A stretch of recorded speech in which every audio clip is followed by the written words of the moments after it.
The children were human, that much was clear, but almost nothing else was.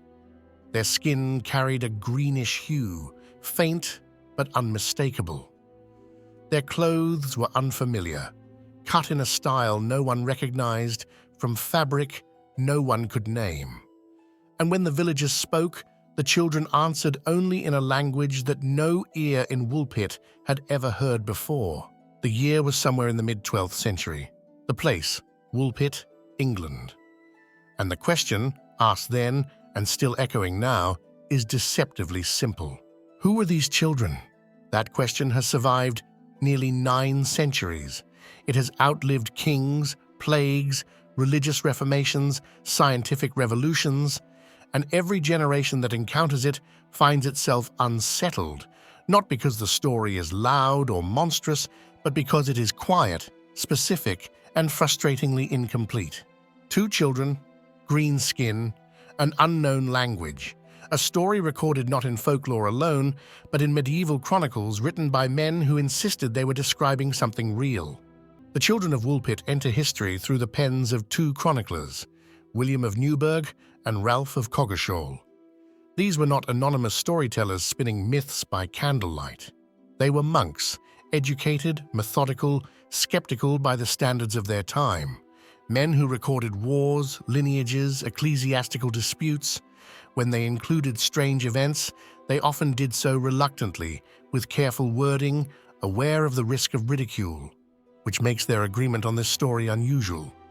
William of Newburgh writes of 2 children discovered during the reign of King Stephen, found near a pit used to trap wolves. Ralph of Coggeshall, writing independently, records the same event with similar details. The consistency matters.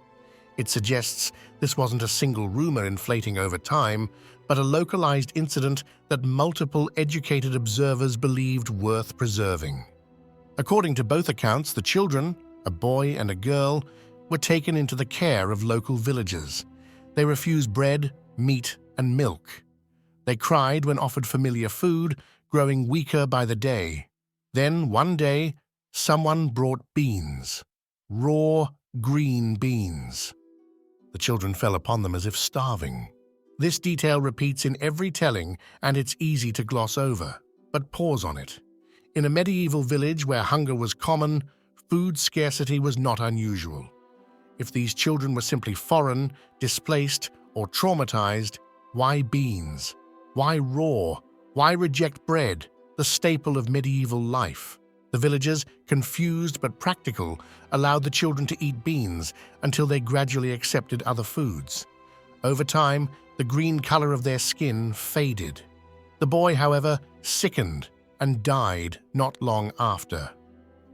The girl survived, learned English, and eventually married.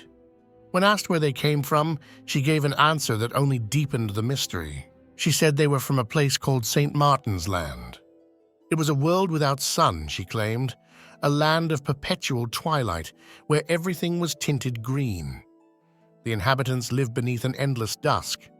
One day, following their father's cattle, the children wandered into a cave. They heard bells, they followed the sound, and emerged into a blindingly bright world they did not recognize. Our world. Here's the recurring thread that will haunt this entire investigation. If this story is metaphor, why is it so precise? And if it is literal, why does it fail so completely to fit our understanding of geography, biology, and history? Every explanation bends under its weight.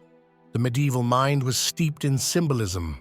Green was the color of the fairy world, of nature untamed, of liminality, the space between life and death, civilization and wilderness. St. Martin, a saint associated with boundaries and transitions, is an intriguing name for a half-world. But symbolism doesn't explain consistency. It doesn't explain 2 chroniclers independently recording similar details. It doesn't explain the beans, nor does it explain the language. Languages change, evolve, disappear, but they leave traces, loan words, phonetic echoes. The girl eventually learned English, but the chroniclers note that her original language was utterly unintelligible, not just unfamiliar. no resemblance to known tongues of neighboring regions. So we turn, as many have, to more grounded theories. One of the most widely accepted explanations is that the children were Flemish immigrants. During the 12th century, political violence in Flanders led to waves of refugees crossing into England. Some settled illegally, some were massacred, some hid. Flemish clothing styles differed from English ones. Their language would have sounded alien to rural villagers. Malnutrition could cause skin discoloration, even a greenish pallor. And if the children had survived on a diet heavy in legumes, beans might have been familiar comfort food. It's neat, plausible, comforting, but it doesn't quite settle. Why would Flemish children describe their homeland as sunless?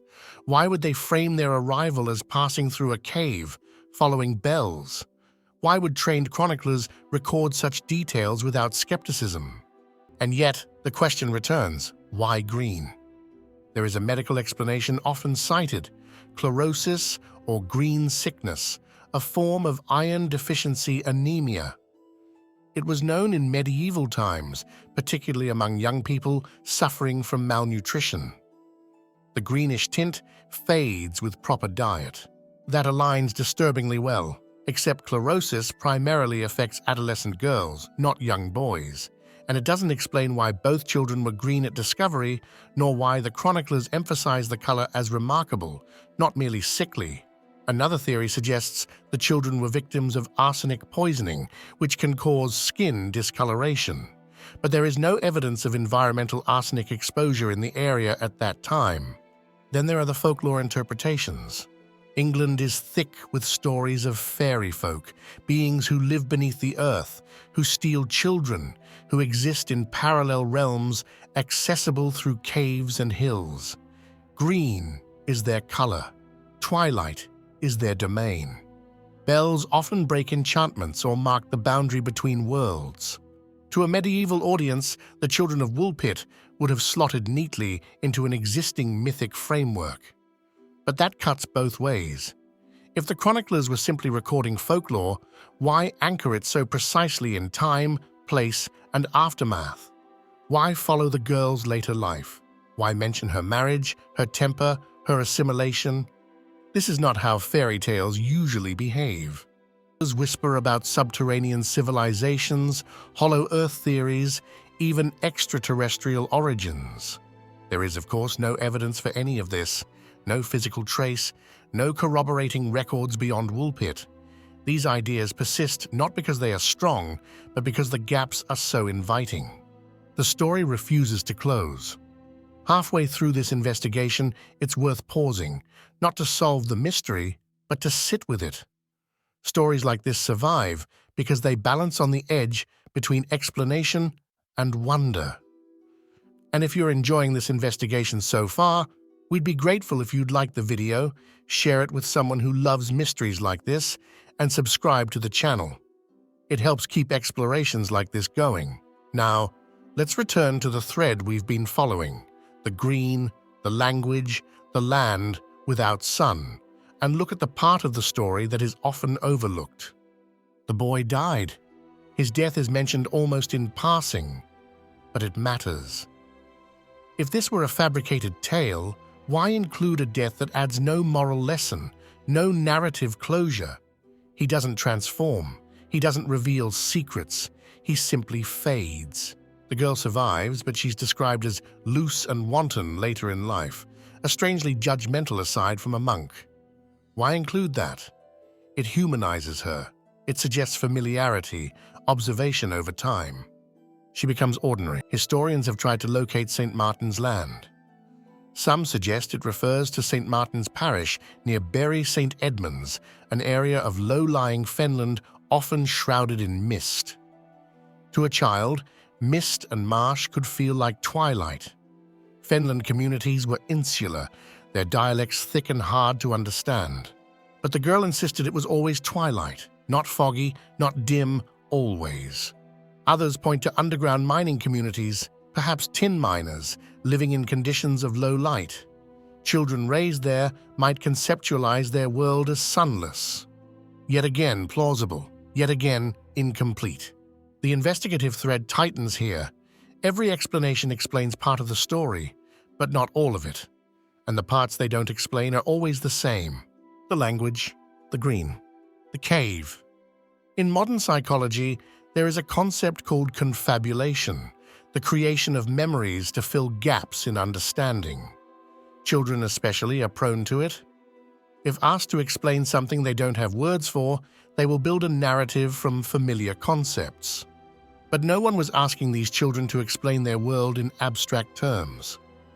The chroniclers recorded what they volunteered, which raises an uncomfortable possibility. What if the story changed as it was told? What if the children's words were filtered through interpreters, villagers, monks, each adding context, symbolism, misunderstanding? Memory is not a recording, it is a reconstruction. And so the story we have may not be the story that happened. That too is part of the mystery. The children of Woolpit sit at a crossroads between history and folklore, medicine and myth, psychology and speculation. They resist being claimed by any one discipline. Some mysteries refuse to stay contained within a single video, and if you're carrying a theory, a doubt, or a detail we haven't explored, the comments are where that story keeps unfolding. What remains after all the theories are weighed is an image. Two children standing at the edge of a pit, blinking in unfamiliar light, speaking words no one understands. For a brief moment, the villagers of Woolpit were confronted with the possibility that their world was not complete. That possibility faded. Life went on. Crops were harvested. Kings died. Monks wrote. Because if the world once felt bigger, stranger, and less certain, maybe it still is. And maybe the next mystery is already waiting, just beyond the edge of what we think we know. Tune in next time for more.